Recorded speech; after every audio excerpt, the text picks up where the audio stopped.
Hello everyone, welcome to Z1 tutorials once again, and today we shall be starting with our straight lines.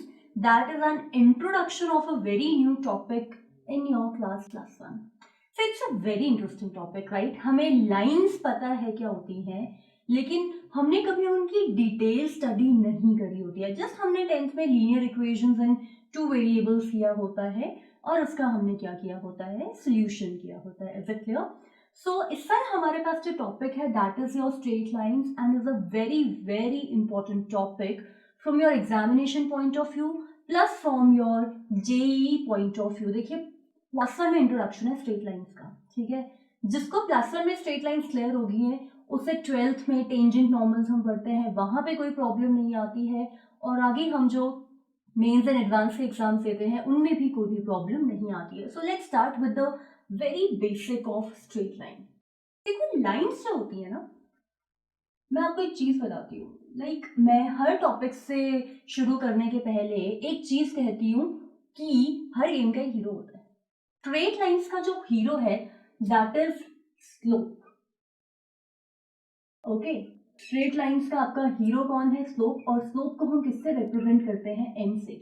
अगर हमें straight lines में slope नहीं मालूम है कि क्या होता है, देन अनफॉर्चुनेटली हमें स्ट्रेट लाइंस बिल्कुल भी समझ नहीं आती है. It is one of the very typical topics of your plus one and plus two. Okay, so let's just try understanding what is your slope.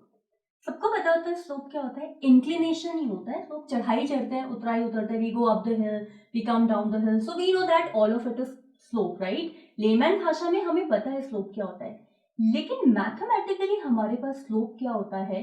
Let us just see. मैं 3-4 lines के sets बनाऊंगी और यहीं से हमें slopes clear हो जाएंगे कि स्लोप्स क्या होते हैं.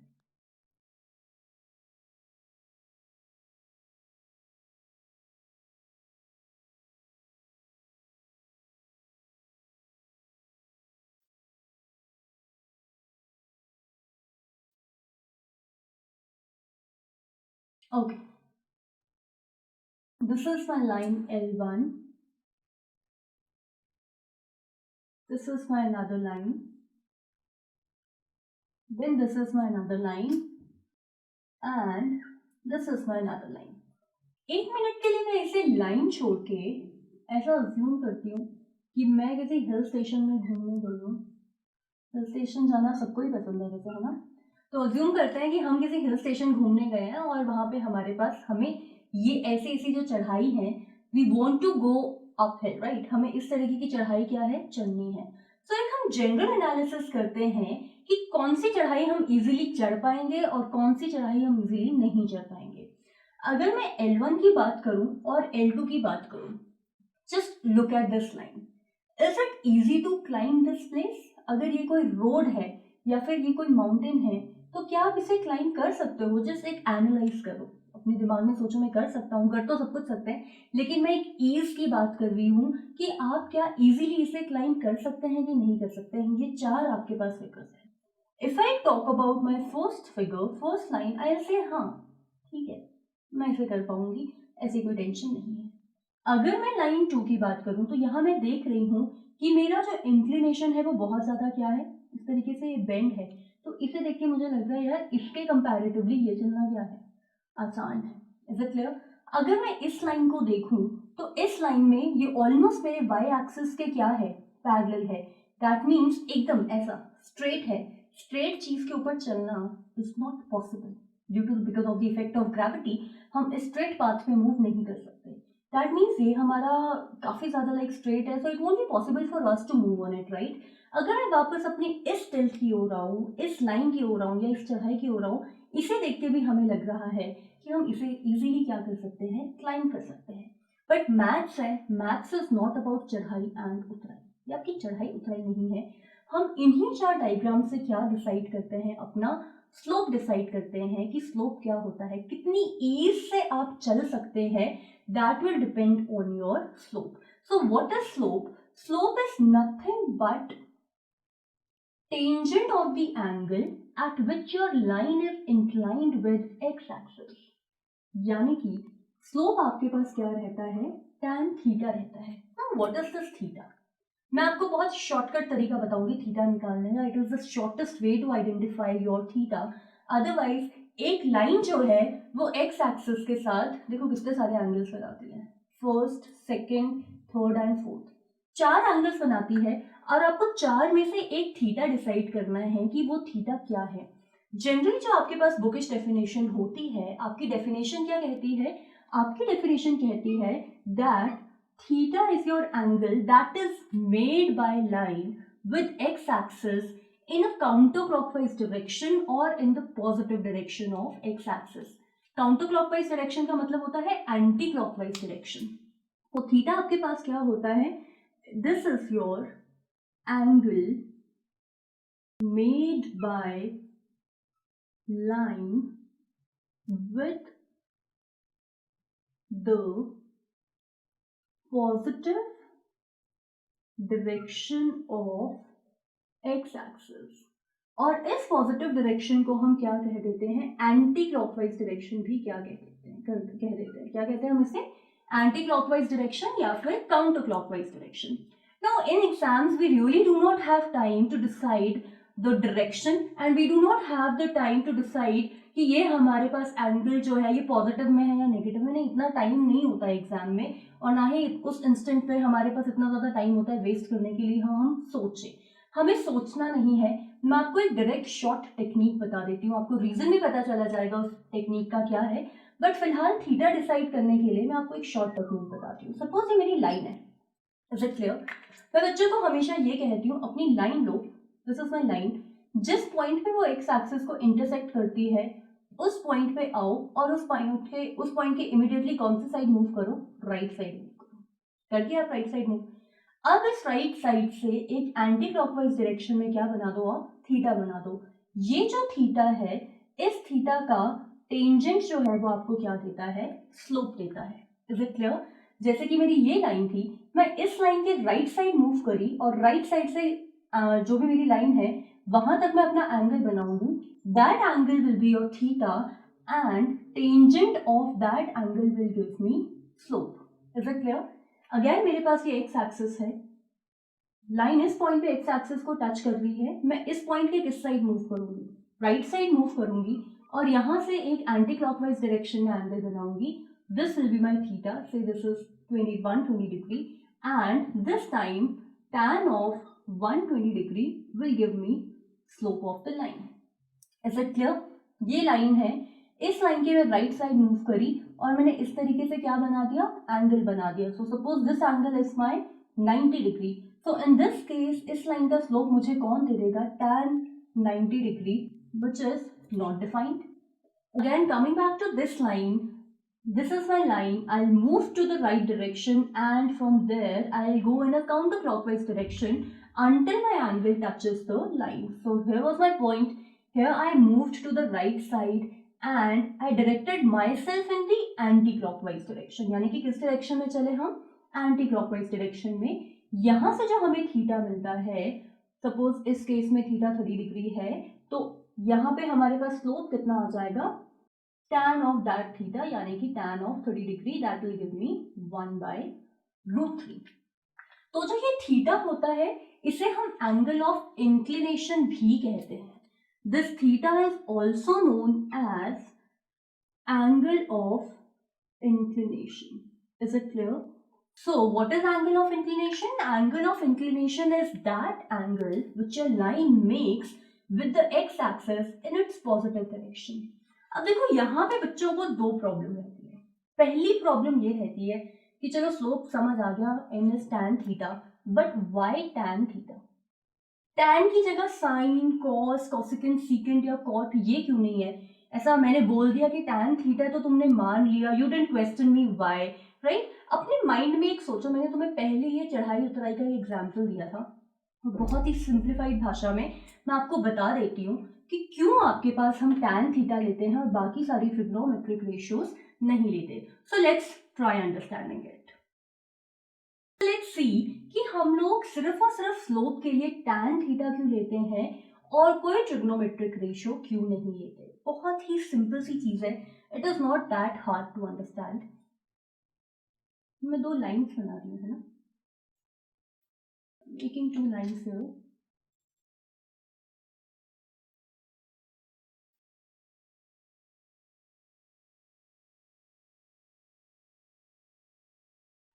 So this is my x-axis and this is my y-axis and this is my line L1. और एक और लाइन बना देती हूँ. This is my L2. Okay, मैं कह रही हूँ कि मेरी यहाँ से लेके यहाँ तक की लेंथ और यहाँ से लेके यहाँ तक की लेंथ क्या है, सेम है. Is it clear? यहाँ से लेके यहाँ तक की लेंथ और यहाँ से लेके यहाँ तक की लेंथ क्या है, सेम है. फिर भी अगर मुझे कोई बोले कि आपको इन लाइंस के ऊपर चलना है, तो मैं सबसे पहली बात ये कहूँगी कि मैं इस वाली लाइन पे चलूँगी, इस वाली लाइन पे नहीं चलूँगी. क्यों? क्योंकि मुझे देखने में ही लग रहा है कि इसका इंक्लिनेशन क्या है, थोड़ा सा आउटवर्ड्स है, और इसका इंक्लिनेशन कहाँ है, थोड़ा सा इनवर्ड्स है, राइट. अब हम देखते हैं कि स्लोप हमारा tan थीटा पे क्यों डिपेंड रहा. मैंने तुम्हें पहले ही कहा कि आपके पास जो ये वाला पार्ट है, ये दोनों के लिए क्या है, इक्वल है. फिर भी मैं कह रही हूँ कि लाइन 2 पे चलना आसान है in comparison to your line 1. Why? इसलिए क्योंकि देखो जरा, मैं यहाँ से अगर एक परपेंडिकुलर ड्रॉप करती हूँ और यहाँ से भी क्या करती हूँ, मैं एक परपेंडिकुलर ड्रॉप करती हूँ, ठीक है. तो जो आपके पास डिपेंडेंस थी चलने की, नेचुरली परपेंडिकुलर है तो ये पार्ट क्या है आपके पास, हाइपोटेन्यूज है ना. हाइपोटेन्यूज दोनों ट्राइंगल्स के क्या है, सेम है. पर फिर भी मेरे लिए चलना L2 पे आसान था इन कंपैरिजन टू L1. वाई? क्योंकि जैसे ही मैंने यहाँ पे परपेंडिकुलर ड्रॉप किया, मैंने एक सिंपल सी चीज टेस्ट कर ली कि मेरा जो ये इंक्लिनेशन परपेंडिकुलर के साथ है ये ज्यादा है और ये वाला इंक्लिनेशन जो परपेंडिकुलर के साथ है ये कम है. दैट मीन्स जो मेरे पास इंक्लिनेशन था वो किसके ऊपर डिपेंड किया, इंक्लिनेशन डिपेंड किया परपेंडिकुलर के ऊपर और बेस के ऊपर, इसके ऊपर और इसके ऊपर. हाइपोटेन्यूज का तो कोई रोल नहीं था क्योंकि मैंने पहले कह दिया था कि दोनों जो ये लेंथ्स हैं ये क्या है आपके पास, सेम. पर फिर भी यहाँ चढ़ना मुश्किल था और यहाँ चढ़ना आपके पास आसान था. क्यों? क्योंकि हमने जब परपेंडिकुलर ड्रॉप किया तो हमने ये टेस्टिंग करी कि इस परपेंडिकुलर के साथ हमारे पास जो ये एंगल है ये क्या हो गया, चेंज हो गया. यानी कि जैसे ही ये परपेंडिकुलर ड्रॉप किया हमारे माइंड ने चलना शुरू कर दिया कि यार ये इंक्लिनेशन ज्यादा है और ये वाला इंक्लिनेशन क्या है, कम है. दैट मीन्स ये चढ़ाई चढ़ना कठिन होने वाला है और ये चढ़ाई चढ़ना क्या होने वाला है, सरल होने वाला है. सो इंक्लूडेड क्या था, ये कठिनाई और ये सरल करने के लिए हमारे पास कौन सी ट्रिग्नोमेट्रिक रेशियोज इंक्लूड हुई थी, एक परपेंडिकुलर इंक्लूड हुआ और दूसरा हमारे पास क्या इंक्लूड हुआ, बेस. यहाँ पे भी मेरे पास क्या इंक्लूड हुआ, परपेंडिकुलर, और यहाँ पे भी मेरे पास क्या इंक्लूड हुआ, बेस. तो ऐसी कौन सी ट्रिग्नोमेट्रिक रेशियो है जिसमें आपके पास परपेंडिकुलर और बेस का इन्वॉल्वमेंट होता है, that is your tan theta. tan theta is P upon B. इसीलिए हम लोग कन्वेंशनली स्लोप जो लेते हैं वो हम tan थीटा लेते हैं, साइन थीटा और cos थीटा नहीं लेते. फिर से सुन लीजिए, आपके पास जो स्लोप होता है वो हाइपोटेन्यूज के ऊपर डिपेंड नहीं करता, यानी कि जो इंक्लिनेशन है एंगल का वो हाइपोटेन्यूज की लेंथ के ऊपर, आई विल नॉट से डायरेक्टली हाइपोटेन्यूज, बट हाइपोटेन्यूज की लेंथ के ऊपर आपके पास ये इंक्लिनेशन डिपेंड नहीं करता है. So because it is independent of the length of hypotenuse, what counts as your perpendicular and your base. इन दो चीजों के अकाउंटेबिलिटी के कारण आपके पास स्लोप कितना आ जाता है, tan थीटा आ जाता है. इतना क्लियर हो गया सबको कि why do we take slope as tan theta, why not sin theta and cos theta? Because your slope depends on the length of perpendicular and base, not on the length of hypotenuse. ये clear है. अब second reason ये आपको मैं बताऊंगी कि मैंने आपको एक बड़ा शॉर्टकट तरीका बताया थीटा निकालने का. क्या बताया? लाइन लो, लाइन जिस पॉइंट पे एक्स एक्सिस को इंटरसेक्ट करती है उसकी राइट साइड घूमो और एंटी क्लॉकवाइज डायरेक्शन में एक एंगल बना दो. That theta will give you that theta will be the angle of inclination and slope tangent of that angle will give you slope of the line. तो बच्चों के mind में बहुत questions होते हैं कि यार ऐसा क्यों, वाई बाकी 4 एंगल्स ने ऐसा कौन सा गुनाह कर दिया जो हम वो नहीं ले रहे हैं. मैंने तो आपको ये डायरेक्टली शॉर्टकट बता दी, लाइन लो कि और लाइन के राइट साइड मूव करो और एंगल ड्रॉप कर दो, राइट. बाकी भी तो 4 एंगल्स हैं जो लाइन एक्स एक्सिस के साथ बना रही है. देखिए मेरे पास ये एंगल है जो लाइन एक्स एक्सिस के साथ बना रही है. See, this was my first angle, this was my second angle this was my third angle and this was my fourth angle. एक चीज ध्यान रखिएगा डायरेक्शन का, एंगल जो आप बनाते हैं वो कैसे बनाते हैं, एंगल बनाते हुए एंगल आपका सपोज ये लाइन है, एंगल जो आपका बनेगा वो एक्स एक्सिस से शुरू होगा, चाहे आप इधर लीजिए चाहे इधर लीजिए, एंगल जो है उसकी ट्रेसिंग करते हुए आपकी जो पेन होगा वो लाइन के एक्स एक्सिस के ऊपर होगा, उसके बाद वो लाइन की ओर जाएगा। कोई भी बच्चा एंगल ऐसे ना बनाए, nobody please don't make angles like this कि लाइन के ऊपर पेन रखा और यहाँ से किस डायरेक्शन में घूम गए इस तरीके से, ठीक है, कोई भी ऐसा मत करना। ये बिल्कुल ही क्या होता है हमारे पास रॉन्ग कंसेप्ट होता है कि लाइन के ऊपर हमने पेन रखा और फिर हम यहाँ घूम गए। No, this is incorrect. आपके पास करेक्ट प्रोसेस क्या है, आपकी करेक्ट प्रोसेस ये है कि आप एक्सिस के ऊपर अपना पेन रखेंगे एंड देन आप काउंटर क्लॉकवाइज डायरेक्शन में क्या करेंगे, घूमेंगे। So this is the right process. Anyhow मैं आपको ये बता रही थी that why don't we go for the other three angles, why just this first angle. देखो आपके पास tan थीटा की डेफिनेशन में थीटा क्या कहता है, it is angle made by the line with X axis. चार एंगल्स बना दिए इसने एक्स एक्सिस के साथ, साथ में डायरेक्शन गिवन है आपको in the positive direction of x axis. Positive direction of x axis का मतलब आपके पास क्या होता है, एंटी क्लॉकवाइज डायरेक्शन। अगर मैं अपने चारों एंगल्स की स्टडी करूं तो मैंने क्या देखा, मेरा फर्स्ट एंगल तो बन गया एंटी क्लॉकवाइज डायरेक्शन में। सो this is my anti clockwise का डायरेक्शन है ना एंगल। दूसरा जो मेरा एंगल बना वो मैंने एक्सिस के ऊपर रखा और मैं लाइन की तरफ क्या करी, मूव करी। सो इफ यू सी ये मेरी कौन सी डायरेक्शन है, क्लॉकवाइज डायरेक्शन। जो मेरे पास ये वाला एंगल बना ये किस डायरेक्शन में बना, क्लॉकवाइज डायरेक्शन में बना। जो मेरे पास थर्ड एंगल है अगेन मैंने एक्सिस के ऊपर पेन रखा और मैं लाइन की तरफ क्या करी, मूव करी।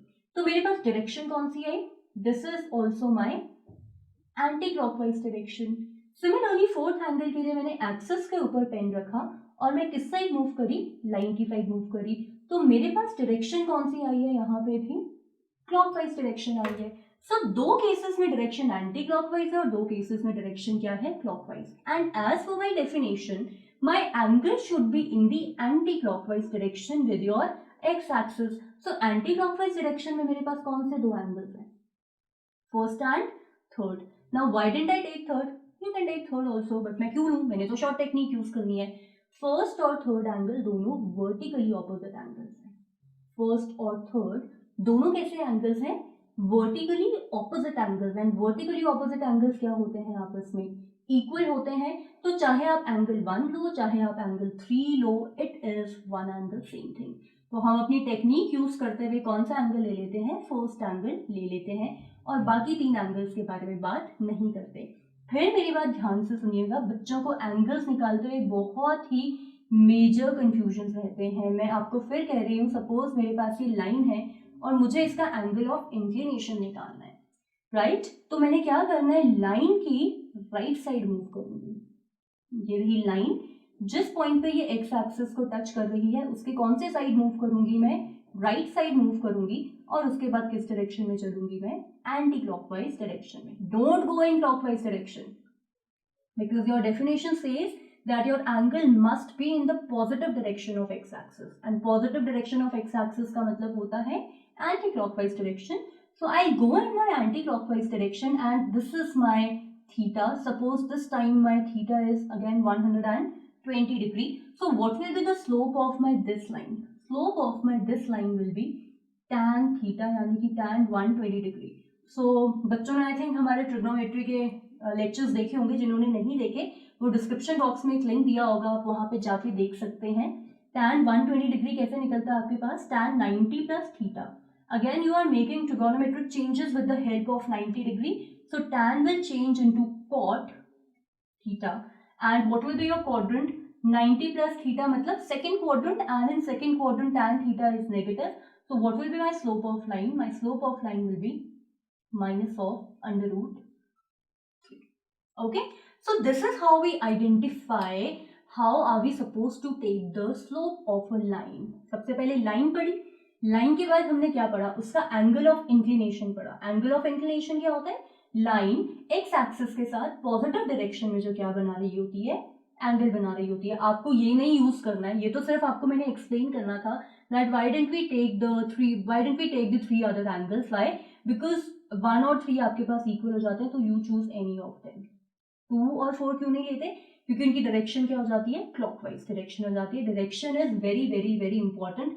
हमें एग्जाम में खज्जल नहीं होना है कि अरे यार ये क्या हो गया है. इसीलिए एक टेक्निक शॉर्ट आपको मेंशन कर दी है. लाइन लो, लाइन के राइट साइड मूव करो और एंटी क्लॉकवाइज डायरेक्शन में क्या बना दो? एंगल बना दो. वो एंगल आपके पास एंगल ऑफ इंक्लिनेशन होता है. And if you take out if you take out tangent of that angle, that will give you slope of the line. So this was the first part of your straight lines where we have discussed what your slope is and why do we take slope as tan theta, why not the other t ratios. Why? Because slope depends on the length of perpendicular and base. It is independent of the length of hypotenuse. So which trigonometric ratio makes your relation with perpendicular and base? There are two trigonometric ratios, one being your tan theta, the other being your cot theta. So conventionally we have taken tangent theta, इसीलिए हम slope क्या ले लेते हैं? Tan theta ले लेते हैं. So I hope you people have understood the concept of slope. क्योंकि जिसे slope के बारे में नहीं पता है, जिसे direction नहीं पता है, positive क्या होती है, negative क्या होती है, भैया उसको straight lines नहीं आती हैं. So इसीलिए मैंने आपको आज छोटा सा जो ये lecture दिया है, ये सिर्फ और सिर्फ किसके ऊपर फोकस कर रहा है? स्लोप के ऊपर. That how do we take out slope of a line. Why am I talking about slope time and again? क्योंकि अब हम जब स्ट्रेट लाइंस में एंटर होंगे तो आपको हर जगह स्लोप नजर आएगा, एवरीवेयर. आज तो हमने सिर्फ एक तरीका किया है स्लोप निकालने का, जिसमें हमने एंगल ऑफ इंक्लिनेशन देखा है. धीरे धीरे हम स्लोप निकालने के और तरीके भी करेंगे हमारे आने वाली वीडियोस में, ताकि आपको एक बार स्लोप क्लियर हो जाए कि ये स्लोप और कैसे निकलता है. Only then we would be able to enter our topic straight line. So I think and I hope you people have enjoyed the video, and if you have not understood it then please watch it once again, because थोड़ा सा tricky topic होता है, इतना मुश्किल नहीं है समझना पर बहुत ज़्यादा आसान भी नहीं होता है. इस वीडियो को देखिए, समझ ना आए तो कमेंट सेक्शन में जाके पूछे कि मैम हमें यहाँ प्रॉब्लम है, आप रिपीट कर दीजिए या फिर थोड़ा सा और क्लैरिफाई कर दीजिए. Okay, right. Thank you so much.